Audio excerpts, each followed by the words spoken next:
સ્થાનિક સ્વરાજ્યની ચૂંટણીને લઈને રાજકીય ગરમાવો ચરમસીમાએ પહોંચ્યો। લખપત તાલુકામાં આજે સ્થાનિક સ્વરાજ્યની ચૂંટણીને લઈને રાજકીય ગરમાવો ચરમસીમાએ પહોંચ્યો હતો। તાલુકાની કોટડા, ભાદરા અને નરા તાલુકા પંચાયત બેઠકો તેમજ જિલ્લા પંચાયતની દયાપર સીટ માટે રાષ્ટ્રીય પાર્ટી કોંગ્રેસના ઉમેદવારો દ્વારા ઉમેદવારી ફોર્મ ભરાયા હતા। ઉમેદવારો અને સમર્થકો દ્વારા માતાના મઢ સ્થિત આશાપુરા માતાજીના દર્શન કરીને શુભ શરૂઆત કરવામાં આવી હતી।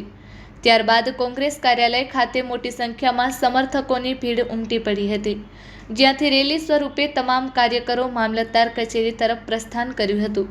આ સમગ્ર કાર્યક્રમ કોંગ્રેસ પ્રમુખ ઇબ્રાહીમ નેજા હેઠળ આયોજન કરવામાં આવ્યું હતું, જેમાં તમામ આગેવાનો અને કાર્યકરો એકજૂટ થઈ મોટી સંખ્યામાં જોડાયા હતા।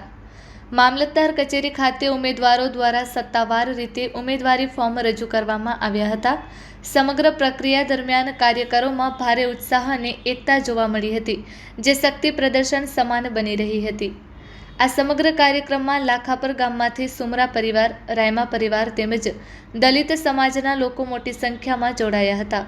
ભાદરા સીટ ઉપર રબારી સમાજ સાથે દરબાર, સોઢા, દલિત અને મુસ્લિમ સમાજના આગેવાનો વિશાળ ઉપસ્થિતિ સાથે જોવા મળ્યા હતા। નરા સીટ ઉપર પણ તમામ સમાજના આગેવાનો ઉપસ્થિત રહ્યા હતા। કોટડા અને માતાના મઢ વિસ્તારમાંથી તમામ સમાજના આગેવાનો અને સમર્થકો મોટી સંખ્યામાં જોડાયા હતા, જેમાં મુસ્લિમ સમાજ, ચૌહાણ સમાજ, જાગરિયા સમાજ, દલિત સમાજ તેમજ રાયમા, પડિયાર સહિતના વિવિધ સમાજોના લોકો કોંગ્રેસ કાર્યાલયે મોટી સંખ્યામાં પહોંચ્યા હતા।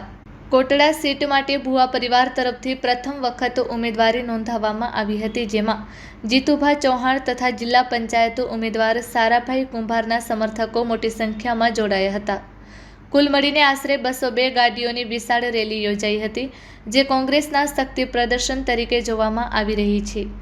આ પ્રસંગે તમામ સમર્થકોનો આભાર વ્યક્ત કરવામાં આવ્યો હતો। કોંગ્રેસ પક્ષે જણાવ્યું હતું કે તેઓ હંમેશા જનતાના પ્રશ્નો માટે તત્પર રહ્યા છે અને વિકાસ, સ્થાનિક પ્રશ્નો અને રોજગારી માટે સતત કાર્ય કરશે। વધુ અહેવાલ માટે કોંગ્રેસ પ્રમુખ ઇબ્રાહીમ નેજા તથા જિલ્લા મંત્રી એડવોકેટ રમેશભાઈના નિવેદનો મહત્વપૂર્ણ માનવામાં આવી રહ્યા છે। Report by Adam Notiyar, Kutch care TV news, Lakhpat taluka bureau chief. આજ રોજ સ્વરાજ્ય ચૂંટણીઓની અંદર આપ જેમ જાણી રહ્યા છો તેમ લખપત તાલુકાની અંદર કોંગ્રેસ સમિતિએ 16 સીટો ઉપર તાલુકા પંચાયતના ઉમેદવારોના ફોર્મ ભરાઈ ગયા છે, જ્યારે 2 જિલ્લા પંચાયત પાંદરો અને દયાપર આજે એની ઉમેદવારી કરાઈ ગઈ છે।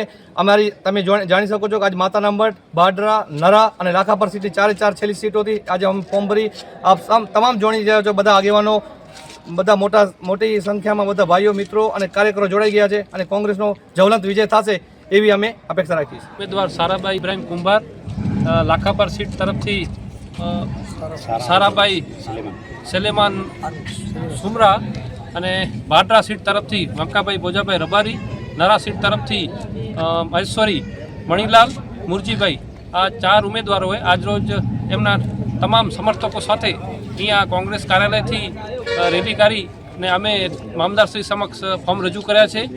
તમામ કાર્યકરો, કોંગ્રેસના આગેવાનો, સિનિયર લીડરો સાથે અમે આજે ફોર્મ રજૂ કર્યા છે અને જે રીતે અમને ગામડાઓમાં કોંગ્રેસના કાર્યકરો અને ગ્રામજનોનો જે રીતે સહકાર અને ઉમંગ આ લોકશાહીના પર્વમાં જોવા મળે છે, તો અમે 100% અહીંયા લખપત તાલુકામાં કોંગ્રેસની તાલુકા પંચાયત બનાવશું અને કોંગ્રેસ દ્વારા સતત આ તાલુકાને કોંગ્રેસને આ લખપત તાલુકાની જનતાએ જીતાડ્યું છે અને જ્યારે લખપત તાલુકાની જનતાને કોઈ પણ સમાજની સમસ્યા હોય, કોઈ પણ નાના માણસોને સુખ દુઃખમાં હંમેશા કોંગ્રેસ સાથે રહી છે અને કોંગ્રેસ સાથે રહેશે। બીજા મુદ્દા છે અમારી પાસે કે આરોગ્યની કથળતી અહીંયા લખપત તાલુકાની સેવા, અહીંયા શિક્ષણની અછત, શિક્ષકોની ઘટ, આવા અનેક મુદ્દા છે। તો એ મુદ્દા સાથે અમે ગામોમાં જઈ અને લોકજાગૃતિ કરી કોંગ્રેસ તરફ વધારે કોંગ્રેસ તરફથી મતદાન થાય અને કોંગ્રેસ ભવ્ય વિજય બને અને અમે માણસોના વચ્ચે રહી અને માણસોના કામ કરશું। તમામ ઉમેદવારો, જિલ્લા પંચાયતના ઉમેદવારો અમે કોંગ્રેસ પાર્ટી સાથે નક્કી કરી અને માત્ર જીતી કરીને બેસી નહીં રહે, પણ જીતી કરી અને લોકોના કામ કરશે એવો અમને વિશ્વાસ છે અને કોંગ્રેસ પાર્ટી તરફથી હું પણ વિશ્વાસ આપું છું। ભારત માતા કી જય।